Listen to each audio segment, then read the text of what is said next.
ज्वाला प्रसाद मिश्र महाविद्यालय मुंगेरी। आज के इस परिषद के उद्घाटन के अवसर पर हिंदी विभाग के उद्घाटन के लिए उपस्थित परम सम्माननीय प्रोफेसर हीरालाल शर्मा जी, प्राणी शास्त्र परिषद के उद्घाटन के लिए उपस्थित आदरणीय प्रोफेसर धनंजय मिश्र जी, वनस्पति शास्त्र उद्घाटन के लिए उपस्थित श्री सुधीर तिवारी जी, महाविद्यालय के वरिष्ठ प्राध्यापक प्रोफेसर ऋषि वर्मा जी, महाविद्यालय के हिंदी विभाग के अध्यक्ष डॉक्टर चंद्रशेखर सिंह राजपूत, कुमारी रिया ठाकुर, अन्य सभी साथीगण एवं विद्यार्थीगण, सबसे पहले आप सभी की ओर से एक बार जोरदार ताली इन अभ्यागतों के लिए कि इतनी दूरी तय करके वो यहाँ पर आप सभी के सम्मुख उपस्थित हो पाए। सबसे बड़ी बात यह होती है कि जब हम किसी अतिथिगणों को बुलाते हैं और उनसे हम जब कुछ सुनना चाहते हैं और वो आनंदमय कोश के द्वारा आपको एक आनंद की अनुभूति करा पाते हैं, तो निश्चित रूप से एक भगवत प्रेरणा होती है। यहाँ जितने भी कार्य हुए हैं उसमें जरूर नाम में सब वक्ताओं ने मेरा लिया है, मेरा कुछ भी नहीं है, मैं तो निमित्त मात्र हूँ। जो कुछ भी है वो ठीक इसके बाजू में एक देवी जी विराजमान है जिनका नाम माता सरस्वती है। उन्हीं की कृपा है कि ये जगह जो पहले आबाद नहीं थी आज आबाद है। और केवल भगवत प्रेरणा से सब काम होता है और पत्ता भी हिल नहीं सकता यदि ईश्वर उसको हिलाना न चाहे तो हम कुछ भी नहीं हैं, हम केवल और केवल निमित्त मात्र हैं। इसलिए मैं का बोध न होकर हम का बोध जिस दिन हो जाएगा, हर जगह अपने आप गुलजार होने लग जाएगा। और ये जो कुछ भी इस महाविद्यालय में हुआ है ये मैं से नहीं हुआ है, ये हम से हुआ है। और हम के कारण ही हम यहाँ पर आज उपस्थित होकर इस सभा में बैठे हुए हैं और आप सभी का हितोपदेश हम सुन पा रहे हैं। हमने धनंजय जी को इसलिए बुलाया कि जब महाभारत में धनंजय की बात होती है तो उसको चिड़िया नहीं दिखाई देती बल्कि चिड़िया की आंख दिखाई देती है, इसलिए हमने धनंजय जी को बुला लिया। हमने हिंदी एक सर्वोत्कृष्ट भाषा है और भारत की अस्मिता है। भारत के माथे की बिंदी यदि कोई है तो वो हिंदी है। इसके अलावा कुछ भी भारत के माथे की बिंदी हो ही नहीं सकती। और उसको एक बहुत अच्छे आयाम तक पहुंचाने का और उसको समझने का और हीरा है तो सदा के लिए ऐसे हीरालाल शर्मा जी को हमने बुलाया। और वनस्पति शास्त्र जो ऑक्सीजन देता है और ऑक्सीजन के लिए पेड़ पौधे सभी को एकदम शांत तरीके से वो अपना जीवन का निर्वहन करते हैं, धीर गंभीर रहते हैं। और ऐसे ही वनस्पति शास्त्र के उद्घाटन के लिए हमने धीर गंभीर सुधीर जी को आमंत्रित किया। तो ये परिषदों का उद्घाटन की अंतिम कड़ी है, लेकिन परिषदें यहाँ समाप्त नहीं होती हैं। ये परिषदों का प्रारंभ है। परिषद आपके लिए है, परिषद आपके नेतृत्व के लिए है। परिषद के गठन के बाद आप सभी इन्हीं परिषदों के झंडे तले आप अपने अपने विभागों की गतिविधियों को आगे बढ़ाएंगे। उच्च शिक्षा विभाग एक अकादमिक कैलेंडर देता है जिसमें निश्चित रहते हैं कि इन दिवसों का आयोजन करना चाहिए। इसके अलावा एक इंस्टीट्यूशनल कैलेंडर होता है जो कि महाविद्यालय का कैलेंडर होता है कि महाविद्यालय उन गतिविधियों के अलावा कौन कौन सी गतिविधियों को और करेगा। जैसे हो सकता है महाविद्यालय का स्थापना दिवस हो सकता है, महाविद्यालय की बहुत सारी अन्य गतिविधियां हो सकती हैं। इनके अलावा प्रत्येक विभाग का एक डिपार्टमेंटल कैलेंडर होता है। प्रत्येक विभाग किस किस समय पे किन किन चीजों का आयोजन करेगा। जैसे मान लीजिए आपका वनस्पति शास्त्र है, वनस्पति शास्त्र के प्रणेता उनका जन्मदिन मनाना, उनके अवसर पर हम बहुत सारी संगोष्ठियों का आयोजन करें। प्राणी शास्त्र के कोई जनक हैं उनके ऊपर करें। हिंदी का है तो हम हिंदी में प्रेमचंद की जयंती मनाएं, हिंदी में हम दिनकर की जयंती मनाएं, हिंदी में हम और किसी अन्य कवियों के या नाटककारों के या हमारे छत्तीसगढ़ को एक वैश्विक पहचान दिलाने वाले चरणदास चोर का मंचन करने वाले नाम बता सकते हैं? चरणदास चोर का नाटकों का मंचन वैश्विक स्तर पर करके छत्तीसगढ़ को एक नाम दिलाने वाले व्यक्ति हबीब तनवीर। हबीब तनवीर की जयंती हम मनाएं। आजकल नुक्कड़ नाटक समाप्त हो गए हैं, नाटक समाप्त हो गए हैं, नाटकों का मंचन समाप्त हो गया है। हिंदी परिषद आपको वो आयाम देता है कि उस मंच के माध्यम से आप जहां तक नहीं पहुंच पाए हैं वहां तक पहुंच पाए। तो ये परिषद केवल गठन नहीं है, ये परिषद हमारे अंदर छुपी हुई प्रतिभा को निकालकर मंच प्रदान करना है। और इसीलिए ये सारे आयोजन इसलिए भी हो रहे हैं कि महाविद्यालय कोई कुकदूर का महाविद्यालय है, और कुकदूर में मुझे दो शब्द नजर आते हैं, एक अंग्रेजी का कुक और हिंदी का दूर।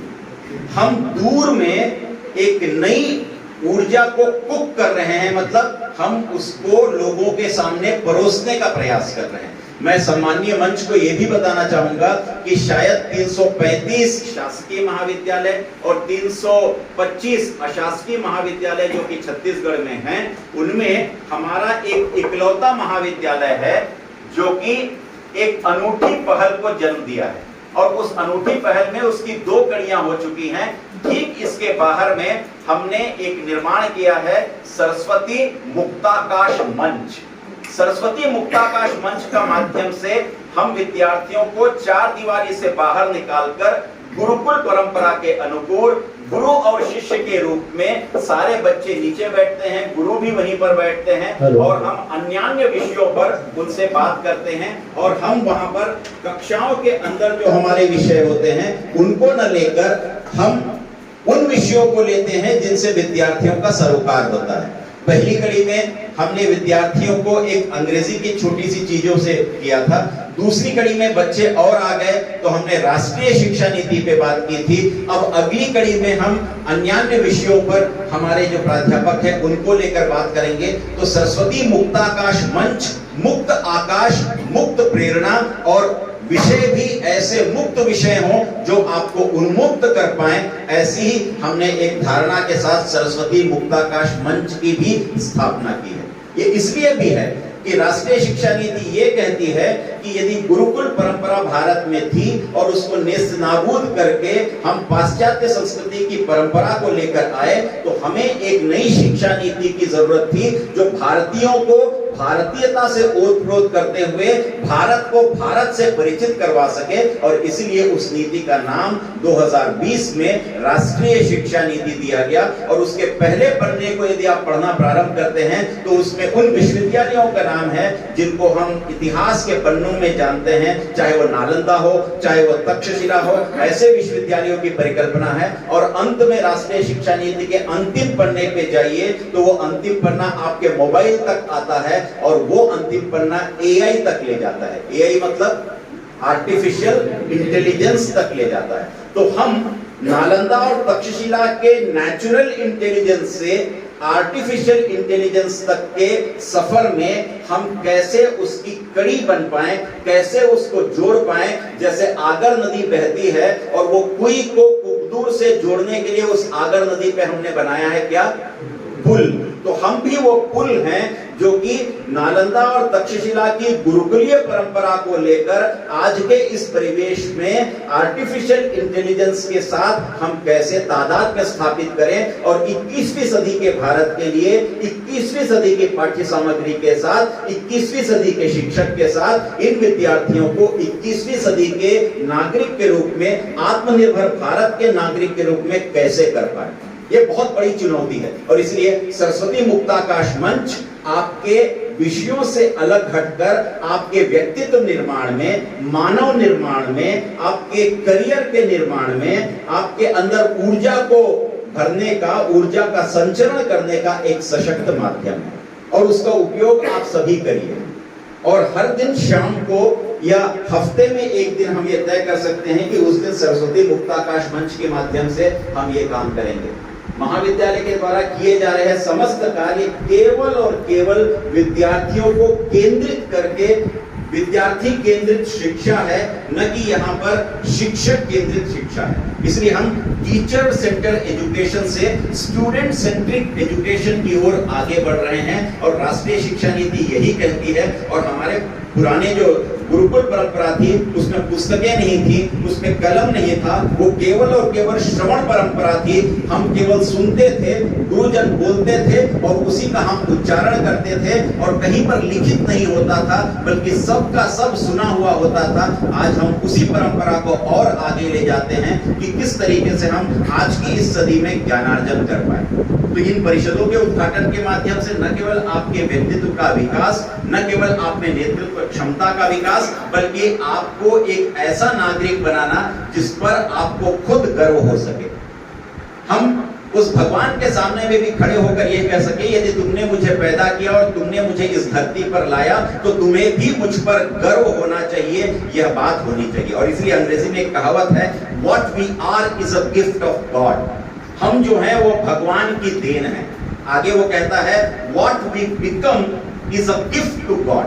हम जो बनेंगे वो भगवान को हमारे द्वारा दिया वाला गिफ्ट होगा। तो हम भगवान को भी कोई गिफ्ट दें। यदि भगवान ने हमें, हमारे माता पिता को हमें गिफ्ट के रूप में दिया है, तो हम भी ऐसा कुछ बनकर उस भगवान को भी कोई गिफ्ट दे पाएं, तो ये हमारा एक प्रयास होना चाहिए। और इसीलिए ये परिषदों का उद्घाटन, इस तरीके के कार्यक्रम, आप जैसे गुणी वक्तागण हमारे महाविद्यालय में आते हैं तो निश्चित रूप से कुई-कुबदुर महाविद्यालय न केवल पुष्पित और पल्लवित होता है, बल्कि ये आगे भी बढ़ता है।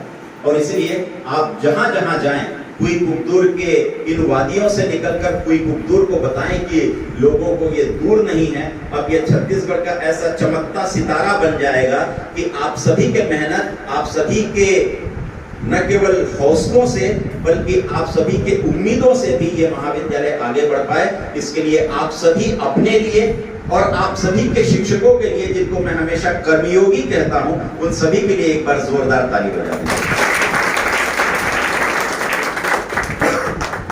तो आज के इस कार्यक्रम में उपस्थित सम्माननीय मुख्य अतिथि डॉक्टर शोभित वाजपेयी जी का भी हृदय से आभार व्यक्त करता हूं कि वो हमारे बुलावे पर बिल्कुल चले आते हैं और कभी भी दूरी रही नहीं। कुकदुर में दूर है, लेकिन कुकदुर बहुत पास है, इस बात की अनुभूति वो हमेशा कराते हैं। और वैसे ही हमारे धनंजय मिश्र जी बिल्कुल एक बुलावे पर चले आए, तो उनके लिए भी हमारे मन से और हृदय से आभार है। आदरणीय हीरालाल शर्मा जी भी हमारे साथ चले आए, उनके लिए भी आभार है। और इन दोनों का नाम जब हमने फ्लायर में निकाला था तो हमने इनका नाम के नीचे में उच्च शिक्षा विभाग लिखा था, और शर्मा जी कह रहे थे आपके यहाँ आने के पहले शायद हमारी पदस्थापना हो जाए। और सबसे बड़ी बात यह है कि ये दोनों की पदस्थापना एक ऐसे महाविद्यालय में हुई है जो माननीय मंत्री जी का महाविद्यालय है, और दोनों ही अब दाऊ हो गए हैं। तो इन दोनों के लिए भी जोरदार तालियां। और बहुत दिन लग गए पास से दूर तक आने में। भाई सुधीर का भी विशेष रूप से आभार। मुंगेरी से शायद पहली बार कोई कुकदुर वो आए होंगे, तो उनका भी विशेष रूप से आभार। हमने महाविद्यालयों के साथ जो समझौता ज्ञापन किया है उसका मूल उद्देश्य यही है कि हम उन महाविद्यालयों में जाएं, उन महाविद्यालय के लोग हमारे महाविद्यालय में आए। आप हमारा चेहरा देखते देखते देखते देखते देखते देखते थक गए होंगे और हमारे बोझिल चेहरे से आप भी अपने आप को बोझिल महसूस कर रहे होंगे, तो ये नए चेहरे आप देख पाएं और आप में ऊर्जा का संचरण हो, यही एक कामना के साथ हमने ये काम किया है। आप सभी का बहुत बहुत आभार और धन्यवाद।